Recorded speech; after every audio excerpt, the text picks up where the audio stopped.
To truly understand the situation is to be aware of the abundance of what's available.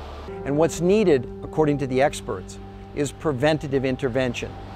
And that is anchored, the foundational piece of that is what I call preventative interventional technologies. This is a combination of very, very specific ingredients and nutritional technologies combined with both old and new world approaches. You see, nobody had ever been able to come up with a protocol to attack the situation because the situation had never been defined in its magnitude. The single most important nutrient that the human body needs that's completely misunderstood, and certainly was misunderstood by me, and that is protein. On my recent television show, I interviewed Dr. Michael Colgan, who's arguably the world's greatest authority on proteins. Everything from animal proteins to fish proteins, seaweed to algae to pea proteins. I asked Dr. Colgan about this and he said, I started working on proteins in the 70s and it was even then considered to be a common food. They had no conception that protein is actually the most complicated nutrient that we eat. Every working unit in the body is a protein. All your enzymes, the hemoglobin that carries your oxygen to your genes, every muscle cell, all your organ cells, all your brain cells are made of different proteins. The human body makes, this is astounding, 350,000 different proteins. If you took the dry weight of the human body, 50% of what would be left is protein. It's so much more important than just for our muscles. As he said, it's for our brain, our connective tissue. It becomes so critical. See, there's a disease that Dr. Colgan educated me about called sarcopenia. It starts at age 25, and basically we lose 1% of our lean muscle mass every year starting at age 25. And unless you have an incredible, extraordinary source of protein every single day, then no matter what you do, you're still going to continue to lose muscle, even if you're working out. I'm holding in my hand, in this jar, magic. This is one of the most important catalysts to the protocol. This is whey protein from New Zealand. Now, why is it different? Why can't we just go down to the store and buy whey protein in North America? Well, you can, but the problem is that the whey proteins from North America are pasteurized. And in the process of pasteurization, we actually break the bonds, those long chain amino acid profile bonds that Dr. Colgan was talking about. Well, in New Zealand, they use a high filtration, low temperature process where the protein is still together.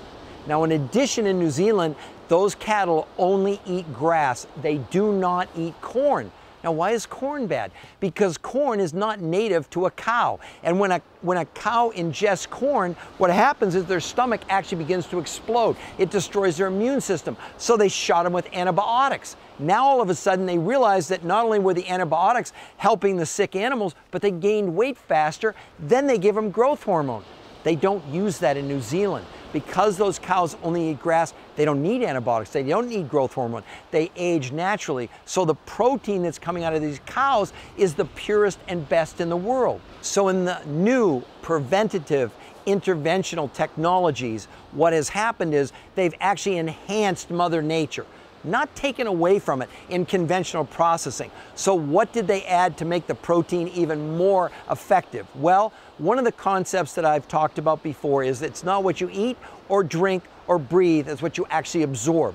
And the protein is a very complicated, a big molecule. So one of the things you'd want to add to your protein is an enzyme called protease. And what protease's job is to do is to take the big protein molecule and break it down into these tiny particles. They're called peptides.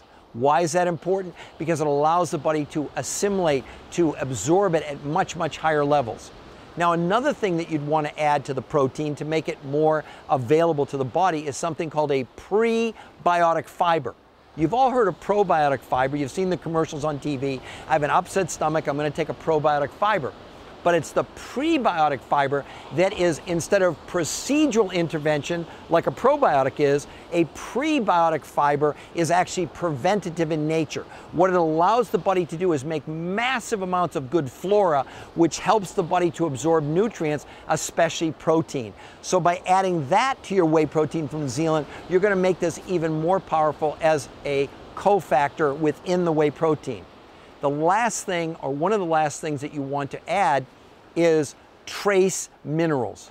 Now, some of you may be familiar with trace minerals. Those are not iron and magnesium and calcium. Those are things like molybdenum and boron and selenium. And just one of those trace minerals, which are part actually of the periodic table, you want together to add about 70 trace minerals to anything that you're consuming, but just one in particular called selenium is a critical component in allowing the body to actually cleanse itself of the toxins and the impurities that we know are in us. Now, why is selenium so important? Selenium is so important because one of the amino acids that's preserved in this New Zealand protein is called cysteine. And what cysteine's job is to take the body's naturally occurring, what I call toxin hunters that pull toxins apart, called glutathione, and it magnifies, increases the amount of glutathione that's available to the human body, which we desperately need to fight against toxicity.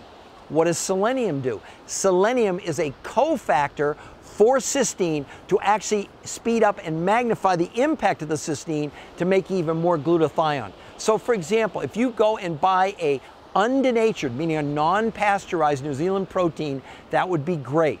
But what makes it extraordinary is this interconnectivity of these other cofactors, including the trace minerals, prebiotic fiber, and of course, no artificial anything. You don't want any artificial coloring, you don't want any artificial flavorings, none of those things that you want within it. For some of you say, well, I'm a vegan, I'm a vegetarian, congratulations, sort of. Or you say, I have lactose intolerance or milk allergies, great. Now what I'm going to do is I'm going to give you again, in collaboration with some of the greatest minds in nutritional science, the formula for what I'm holding in my hand, which is a vegan shake that is like no other you probably have found. Most vegan shakes today are comprised of a pea protein. Now that's not bad, except that a pea protein vegan shake falls so short of the amino acid profiles that we need that again, it takes a combination of ingredients in order to make this from a good vegan shake into what your body actually needs, giving it 100%, including the amino acid profile, which most vegans have a real trouble meeting the minimum requirements of the amino acids necessary. So what would you do? In addition to having a pea protein, definitely you want to add something called hemp, a hemp protein. And in addition to hemp protein, we recommend that you also add sprouts to it, and you add the 70 trace minerals. That is so critical that again, you have those trace minerals to enhance the effect of your vegan shake. The body doesn't want toxins in it. The body doesn't want to be deficient. The body wants all of these cofactors to work together to help the body, assist it in getting rid of this stuff. What a toxin hunter does basically is that the glutathione molecule attaches itself to a toxin and basically pulls it apart, makes it water soluble, can flow out of the body. Now that sounds really good. The problem is when we've introduced all these herbicides and these pesticides and these chemicals into our world, we're beginning to use up glutathione at rapid rates. So we send it a molecule of glutathione, it attaches to that molecule of toxicity, and then it goes out the body. But the problem is now you've diminished the amount of glutathione that you have. See, people ask me all the time about the protocol, do I have to do this for the rest of my life? And I go, no, wait a minute. We now know in studies, a study done by the American Red Cross, that newborn infants are coming into the world with 287 toxic chemicals in their cord blood, including mercury, iodine, arsenic, gasoline byproducts, Teflon, Scotchgard, herbicides, pesticides, and so forth and so on. Now, in order for the body to combat those, it has to use up stores of glutathione. So the reason that these super whey protein shakes from New Zealand are so critical is that they allow the body to make way more glutathione. So as we begin to use up glutathione, in come the replacements, as long as we continue to consume these super shakes from New Zealand that continue to replenish and rebuild and fortify and reinforce these armies of glutathione that are being diminished as they do their job.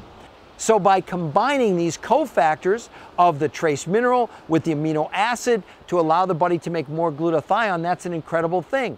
Why in the world would you not want to give your body absolutely the most enhanced, greatest protein on planet Earth that can give our bodies in this stressed world, toxic world we're living in today, the greatest chance to do its own cleansing and getting rid of the bad stuff, and anything short of that is going to leave you short of the mark.